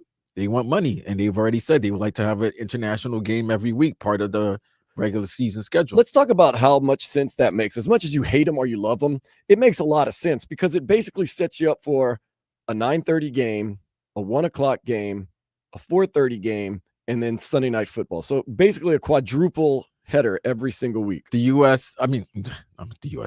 NFL, fine. I told you, what have I always been saying, Dan? Kuzan, what is the biggest fight that nobody ever talks about, but it's been happening in our front of our eyes for years? NBA and the NFL have been fighting each other. There was a time in like 2015, 2016 during the Cavs Warriors 4-year run that the NBA was trying to become the number one sport in the world. Oh, in the world. In the world. I would say Soccer's still number one. With soccer, yeah. But the NFL is not. We're just not going to run North America now. We're not going to run the US. We want to run the world. So that's why they're going to have a game. You see, there's a game in Berlin. There's a game in London. There's a game in Spain. There's a game everywhere. Brazil, Mexico. There's going to be a game everywhere. They want to run the world, bro. They want the NFL. They want the shield all across the globe. And that's why they're doing that right now. Do you think maybe La Liga's a little scared that the United States will become soccer crazy and start sending some of their best athletes to play soccer? And next thing you know, the USA could possibly win a World Cup? Nah, B. 5'10" guys ain't playing football, bro. They ain't playing American football. 5'10"? You mean 6'10"? You saying us guys afraid of? You talking about Spain is afraid of seeing having their great players come to America? No. They're scared that the top athletes in the United States might start playing soccer instead of football or basketball or baseball. No. I think it's their biggest fear that USA might one day become a superpower. Because the money that you make in these other sports is just as good or even better, and you have more notoriety. I guarantee right now someone's listening from one of the European countries and hears me say, I think one of their biggest fears is that USA will one day be a superpower in soccer. And they're probably really, really mad right now. They're laughing at you. And the reason they're really, really mad is because it's true. No, they're laughing at you right now. They're covering their anger, their fear. Dan, I know your team USA, true and true. You love the men's national team. I admit where we're at. They stink. I admit where we're at. But what I'm saying is, if there were a day the United States were a top-tier team in the world, how hated would that be? Well, that day, ain't happening anytime soon. Well, that day, FC Barcelona basketball team ain't coming no time soon either. So sit with that. You can watch our NBA, our NFL. I don't know why La Liga basketball was, being brought up, but they do. I was making a comparison. Nobody cares about FC Barcelona basketball. Now Real Madrid basketball, that's where Luka played a little bit. So yeah. Where did Kristaps Porzingis, not Porzingis, what was the guy? Yakuchonis play at? Oh. I think he played at Real Madrid. Kasparis Yakuchonis. Okay. That's the Heat's rookie. I think he did. He's hurt, isn't he? Yeah. He did not play last night. If you didn't play last night, you better be hurt. Whew. Big time. All right, well, we're getting ready for the U at 3:00, 45 minutes from now. Danny Rabinowitz and Brian Monroe going to be taking over. It's going to be a 7:00 kickoff against Stanford. Halftime, going to enshrine Andre Johnson, Brian McKinney, and Dan Morgan into their ring of honor. Once again, the Heat did stomp the Grizzlies 146-114. Bam Adebayo opened with a 3 and led all scorers, 24 points. Next up, the home opener against the Knicks at 6:00. That's going to be a fun home opener. The Knicks have looked good this year. I won't lie. It's only 2 games, guys. Come on. I know the Pelicans, although they're 0-2, they've looked okay this year. And the Heat, I've been up and down because they were okay against Orlando and they were really good against the Grizzlies. Talked about Messi having the brace. Game 2 of that series is going to be week from today. Week from Saturday. Week from today, 7:30. Blue Jays opened a can of you-know-what, defeating the Dodgers 11-4. Game 2 is tonight at 8. Yamamoto taking the mound for the Dodgers, while Kevin Gausman will be pitching for the Blue Jays. People in Toronto are frantic right now, and rightfully so. When your baseball team is really good, possibly going to win a World Series. Maple Leafs hasn't done anything. The Raptors ain't winning no NBA title anytime soon. They won in 19, so they won in 2019. So yeah, it's been a minute. It's been 6 years since they won a title, but 33 years since they won a World Series. I can see why they're going crazy. Yeah. Fun. It's crazy. It's wild. Well, I just want the Dolphins to win a game. Come on. If the Dolphins win only one more game this year, please let it be tomorrow. Oh, so you don't want the Pittsburgh victory anymore? Okay, cool. No, I hate the Falcons so much, man. But remember you said there's one victory you want. It's a Pittsburgh, right? Well, I got Santa Claus working on that one. No, Santa Claus ain't helping you. Cold weather game, December 15th.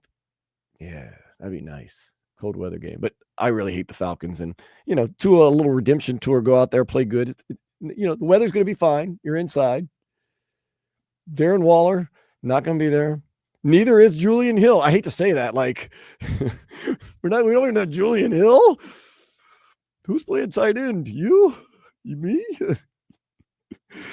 Oh, Devon A-Chan, get ready. Devon A-Chan's like walking him through the hall before the game. Get some extra ice. I'm going to need it. Is Jalen Wright going to play? Jalen Wright, is he going to play? So far, from what I understand, we'll see. Has he been active? He hasn't been activated 2 weeks, right? Oh, we'll find out tomorrow around. He hasn't been dressed. He wasn't dressed ever since he came back from his injury. I believe, unless he might have played a game, but all I know is that there's been a lot of talk about Ollie Gordon hasn't shown anything from like he did in the preseason. They did activate him last game. Jalen Wright, right? Jalen Wright did get activated for the first time of the season. A lot of talk was the reason they did that is because it's going to be a sloppy weather game. It's better to have more running backs in case you need them. Ollie Gordon II has not been so great this year. I'll be honest. Well, what's going to happen tomorrow then? Probably more of the same. If your top, your top two tight ends are done. Yeah, you have to do this. If you are willing to activate Quinn Ewers, you have to be willing to switch things up at the running back position and have Jalen Wright give it a go one game or two. Might see Jalen Wright. You talked me into this. Jalen Wright will probably see some game time tomorrow. Panthers. You might need to get Jim Jensen, man. Jim Jensen? Yeah. Panthers. Former Dolphin tight end. We need something, man. I mean, Joe Rose is going to be there. I mean, maybe he could, He might, from the booth, here comes Joe Rose. I hate to say this. I think Joe Rose has got one good play left in him, man. Like, just one more good play. What play? I mean, what's the play? It has to be schemed up really, really well. I like to know what the play is. Kind of, you remember when Darren Waller scored that touchdown on the back of the end zone against the Jets? LA Chargers? Oh, against the Chargers? When he was wide open. Scheme up something like that for Joe Rose. Tua. You don't think they would cover Joe Rose? Can Tua get the ball to Joe Rose? You better not underthrow him. Oh, my God. If Tua underthrew 75-year-old Joe Rose, okay, I know Joe ain't 75, but the wide open in the back of the end zone on a one-day contract. Oh, my God. That's it. I'm cutting him. I'll take the hit on the cap. Dog, you can't underthrow an old man. Hey. A legend. Let's call him a legend. He may be a legend to you. That's my guy. Joe's my guy, so I can call him an old man. Damn, they can't. Oh man, you know what he would do, right? Tua would throw Joe a tight end screen like 3 yards behind the line of scrimmage for Joe to get killed. No, don't do that, Joe. Don't catch that pass. Don't catch that pass. I know you're a competitive guy. That you're back in the league. I don't know how you got back in the league, but don't catch that pass. Don't catch that pass. Panthers, they play the undefeated 5-0-2 Vegas Golden Knights. That's tonight at 6:00 on 560 WQAM. College football tonight, LSU, Texas A&M, 7:30. Some people saying, oh, man. Brian Kelly might be gone. On the hot seat? He's got too many years on his contract. And everybody's like, you're an alumnus. What do you, alumnus. How much is his buyout?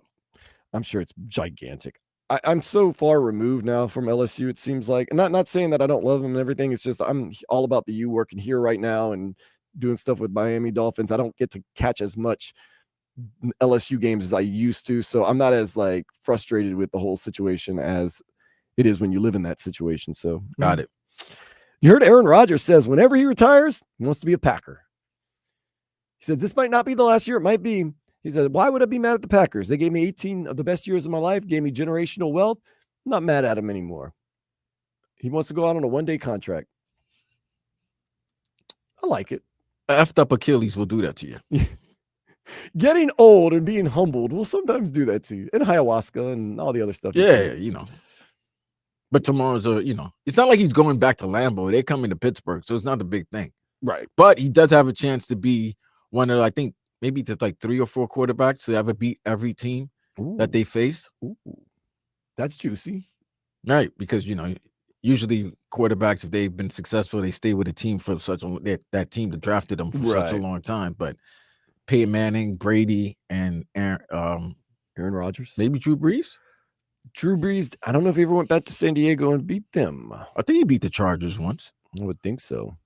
Doesn't matter where you beat them, it's just beating them. Right. I don't know. I knew doing one thing. Let's go ahead and take a step into the day spa. This is true. The first successful clinical trial of butt breathing has occurred. So, Right? if you have lung problems and you can't breathe out of your mouth, they have found a way that you can breathe through your butt. This is not a joke, but clinical studies could save someone's life. Clinical study. They call that clinical studies. You know what I call that? Mule runs. We're going to hear from Mario Cristobal next on tonight's Stanford game, and maybe a little bit about studies. what happened in Louisville. What are you talking about? That's next on Sports Day 104.3 FM WQAM.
Pre-game to the pregame right now with Vladimir Louisson. I am Dan Day, taking you up to 3 o'clock when the real pregame going to begin, at least the official pregame with Danny Rabinowitz and Brian Monroe. Want to hear from our coach Mario Cristobal, who spoke with Joe Rose earlier this week following a Louisville loss. One of the things I like about Mario Cristobal, he shoots you straight. Told Joe Rose, told the whole world, no sugarcoating it. We played bad. We got to be better. All of us always have to understand is that you're not supposed to be a team. You have to earn beating a team. And in college football, which is now it's working its way to being pro football, every single team has really good players, and you have 6, 7, now some even 8 games of film out there.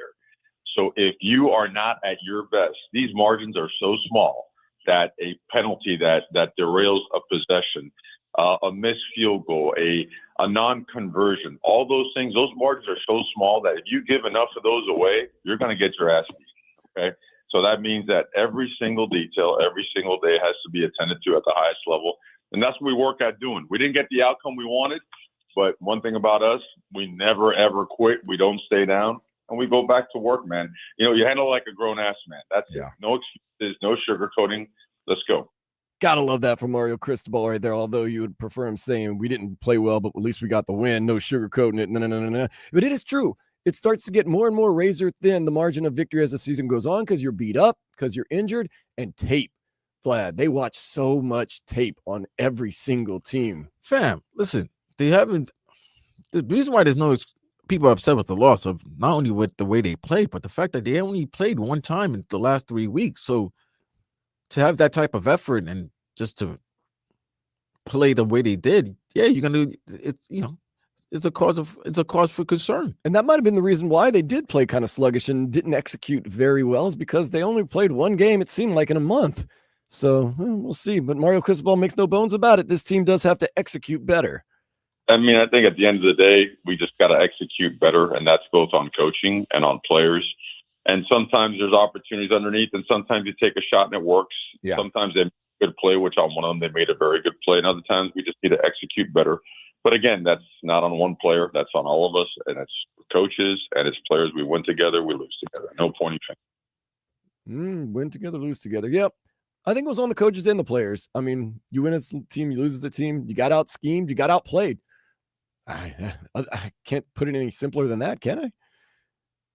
No, they lost. Just plain and simple. You lost. Simple, you lost. Yeah. You had a chance. You had a chance to tie a win, but you lost. That's it. Yep. Your man, BECK turned the ball over for a 4th time, and that was it. Game over. Yep. The team that deserved to win. The team that played better and executed better won. Sometimes the team that deserves to win doesn't always win. We were hoping that would happen, but no, Louisville deserved to win that game, and they did win the game. That's why now your back's up against the wall. Tonight, you get Stanford at 7 o'clock. What is the run game going to look like? Because the run game, the offense didn't look very good, but the run game definitely looked very, very, very, very weak against the Louisville Cardinals. Mario Cristobal addressed what's going on with the run game struggles. Certainly we've got to enhance the way that we run the ball. We've got to do the things that we really do well up front and commit to it. And again, it just falls on all of us. So it's not what we want. It has not been our MO, our identity to not run the ball in an effective manner like we did on Friday. So we certainly got to do a better job. So when it comes to running the ball, Vlad, it's all about being physical and committing to the running game. It seemed like they kind of got away from it. And I would think that when Carson Beck started throwing it to the other team and didn't look like he was having his best game, that you might want to lean on that offensive line and run game. And I think maybe Mario Cristobal, if he could have it back, might have done that a little bit more. Well, they were trailing 14-0. That's true. You do have to start making some moves at that point. You do have to make some moves, but you don't necessarily have to get away from your game plan. And I think the game plan was for them to attack Louisville's secondary. And they did. And sometimes, a couple of times they executed well, but for most of the night, they weren't executing those deep passes. It's going to be interesting what the game plan is tonight. If you're going to just lean on that offensive line, try to get the running game established, or if you do start trying to air it out some more, where do they feel as though Stanford is the most weak at, or where their weaknesses are at? It's going to be interesting to see, but it's one of those things too. Yeah, Vlad, you get up 14-0. It's easy to say we're committed to the run because you're just going to run the ball. You don't have to throw the pass that much, but we shall see. Like I said, I look for a bounce back game from the offensive line. Really from everybody, to be honest with you. The coaching staff, the offensive line, the running game, the quarterback, the defense. secondary physicality. That is interesting. It seemed like they lacked a little bit of physicality in the last game. Is that because maybe all the off time, Russ, downtime? yeah, you haven't played, bro. You haven't played anybody. You're not gonna hurt your own players, your teammates. You're in the middle of the season. You're not gonna go crazy when you practice. You're gonna practice hard, but you're not. It's not like the same thing when you've gone against opposition for 4 weeks and then all of a sudden it stops. That's the thing. That's what happened. Yeah, you have that edge whenever if you look at it from September 20th, which was the Florida game, they've only played 2 times. Right. Up until today. They've only played 2 times since September 20th, and right now we're in October 25th. This will be the 3rd time they've played since September 20th. Yeah. It has been a while. That's a lot of rest, man. That's a lot of bye weeks. Yep. But no more rest, no more bye weeks, no more breaks for this team. Stanford flies across the country, plays us tonight at 7. Then we head to the Fort Worth area next Saturday to play SMU. Then Syracuse comes here, NC State comes here. Then we finish the season with 2 road games. Those are the ones we were really, really worried about.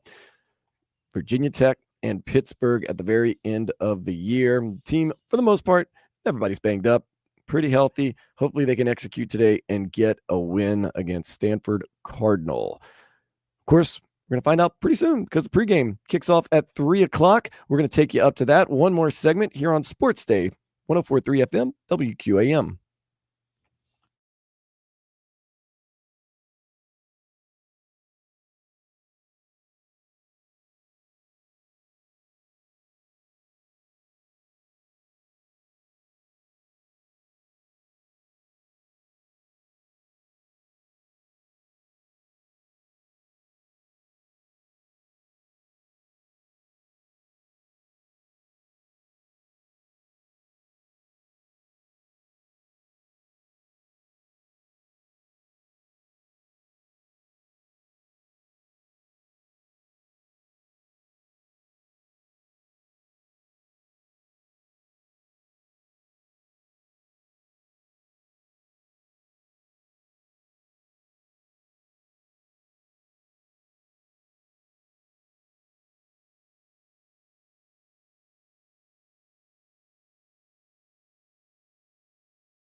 About to hand it off to the official Miami Hurricanes Stanford Cardinal pregame show. Danny Rabinowitz, Brian Monroe, going to take you home until kickoff at 7 o'clock.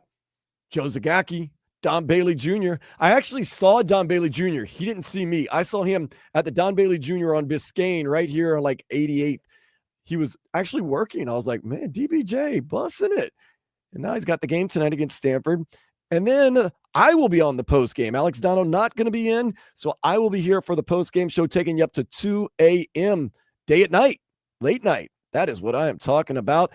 I'm all about the post game.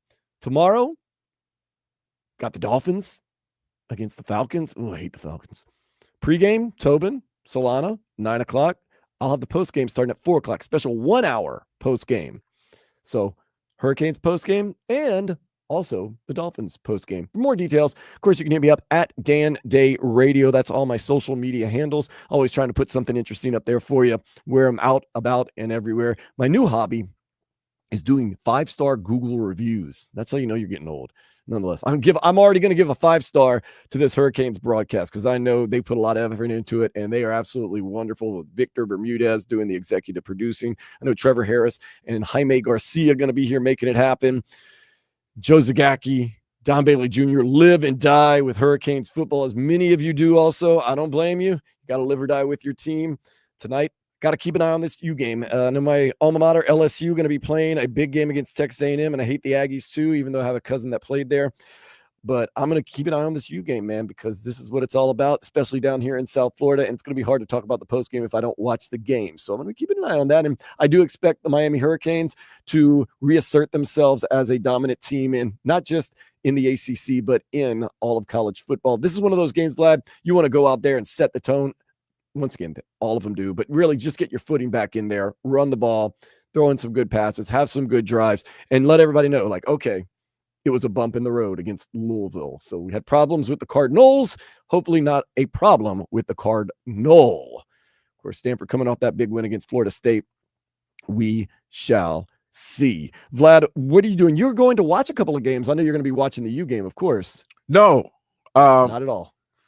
No, I'm going to go to the Improv tonight to go see Corey Holcomb. Okay.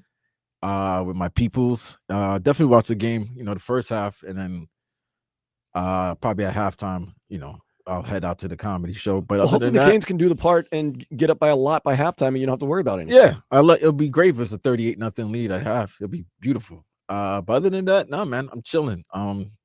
Just enjoy this, and then tomorrow we got a big week 8 of games. My lowly Jets play Cincinnati. The lowly Dolphins play the Falcons, and then 6 p.m. Heat Knicks. And you can listen to the pregame show starting at 5 p.m. after listening to you and Game Day Uncensored postgame. Listen, guys, you're only going to have an hour of Dan Day. So callers, if you're upset, you better get them. You got to get it in quick. Get them early. Get them in early. Get them, hey, you know what? I know my cousin. I know my cousin.